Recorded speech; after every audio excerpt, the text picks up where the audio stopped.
Hi, everyone. With all of the unanswered questions caused by COVID-19 and the economic slowdown we're experiencing across the country today, many are asking me if the housing market is in trouble. For those who remember 2008, it's a logical question to ask. Many of us experienced financial hardships, lost homes, were out of work during the Great Recession, the recession that started with a housing and mortgage crisis. Today we face a very different challenge. It's an external health crisis that has caused a pause in much of the economy and a major shutdown of parts of the country. We've included a graphic showing you what happened last month in our local real estate market, including increased sales and a tremendous decrease in listings coming to market, making an already low supply, high demand environment even more challenging. But let's look at 5 things we know about today's U.S. housing market that were different in 2008. Appreciation, first of all. When we look at appreciation, there's a big difference between the 6 years prior to the housing crash and the most recent 6-year period of time. Leading up to the crash, we had much higher appreciation in this country than we can see today. In fact, the highest level of appreciation most recently is still below the lowest level we saw leading up to the crash. Prices have been rising lately, but not at the rate they were climbing back when we had runaway appreciation. Mortgage credit. The Mortgage Credit Availability Index is a monthly measure by the Mortgage Bankers Association, and it gauges the level of difficulty to secure a loan. The higher the index, the easier it is to get a loan, and the lower the index, the harder. Today, we're nowhere near the levels we were before the housing crash, when it was very easy to get approved for a mortgage. After the crash, however, lending standards really tightened up, and they've remained that way leading up to today. Number of homes for sale.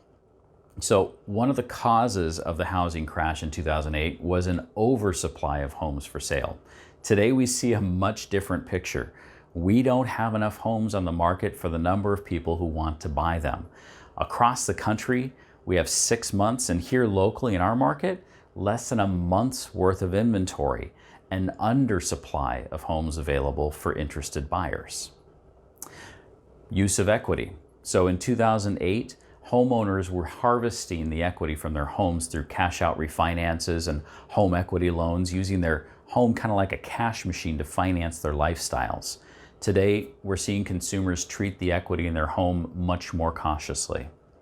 And equity itself. So today, 53.8% of homes across the country have at least 50% equity. In 2008, homeowners walked away when they owed more than what their home was worth. With equity, homeowners have now, we're less likely to have people walk away from their homes. Here's the bottom line. The COVID-19 crisis is causing different challenges across the country than the ones we faced in 2008. Back then, we had a housing crisis that led to a recession.